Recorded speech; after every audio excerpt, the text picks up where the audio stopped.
Hi everybody, this is Alex Kottmeyer and this is my first time doing a YouTube video.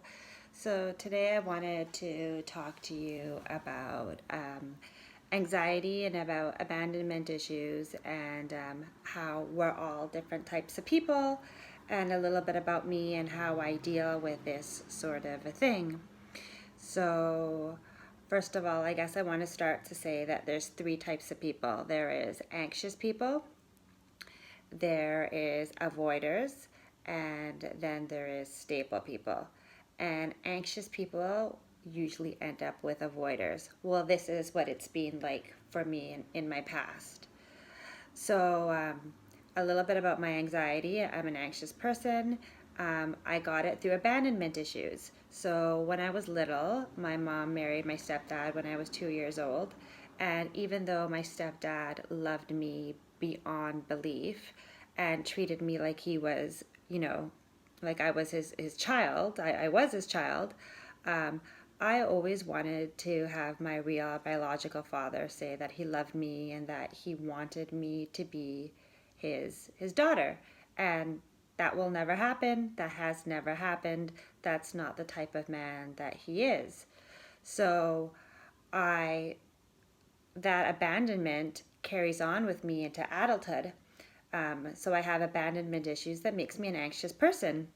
Now, I'm not going to say that all anxious people get their issues from childhood. Some of us go through traumatic trauma at an older age, and we get anxiety from there. So they all come from all sorts of places.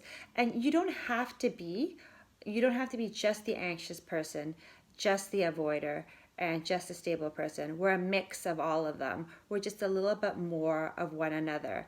And as life goes on, we change. We can become the avoider, or we can become the anxiety person, or we can become the stable person. I personally think that it's ingrained in me to be an anxious person, so I'm going to have a really hard time coming out of this. But it is okay to be whatever you are. Whatever you are is beautiful, and we're all unique in different ways. We just deal with attachments in different ways, right? So I used to date a lot of avoiders, and they just go hand in hand. It would come really easily to me. I'd find an avoider, and anything that I would do wouldn't be right.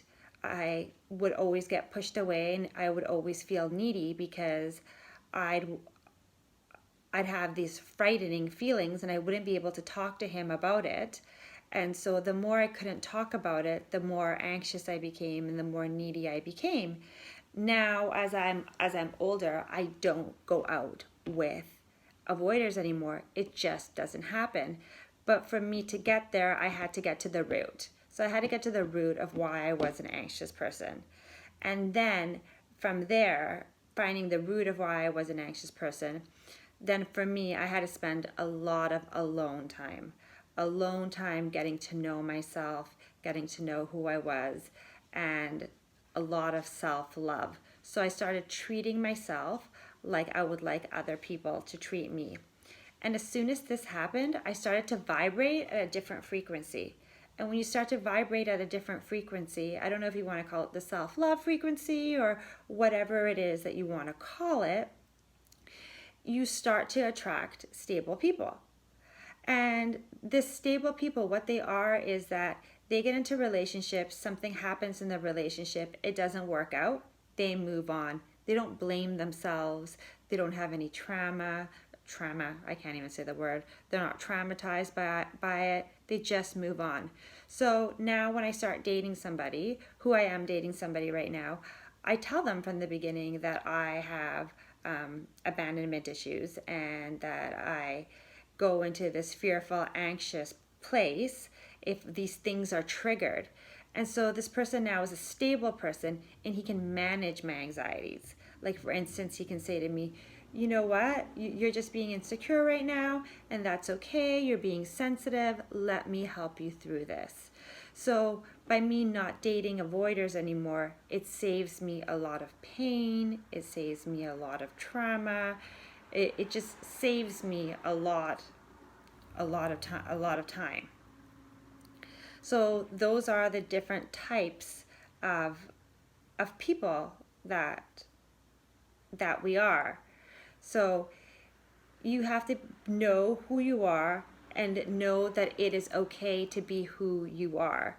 And that is really the main thing about it, is really being okay and not trying to change who you are.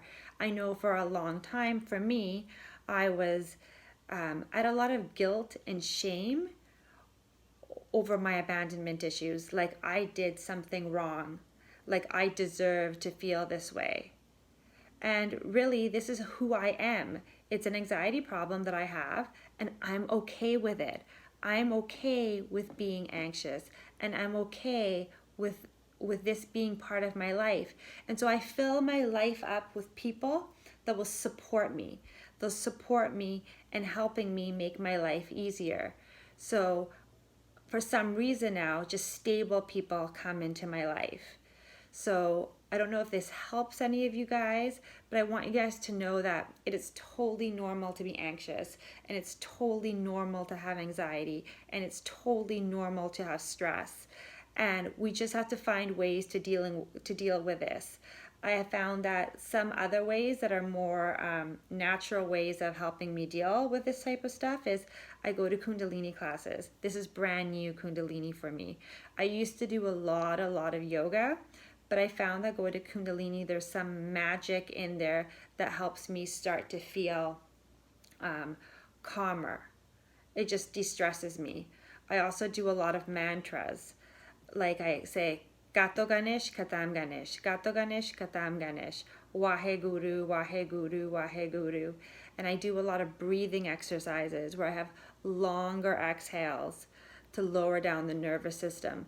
For some reason, I start to feel anxiety, and it's physical. I feel it inside my tummy, and it won't go away, and it actually changes who I am as a person. So I'm not Alex Kottmeyer, the normal person without anxiety. I'm Alex Kottmeyer, the person who has this anxiety, who makes me a different person, and I can't do normal stuff.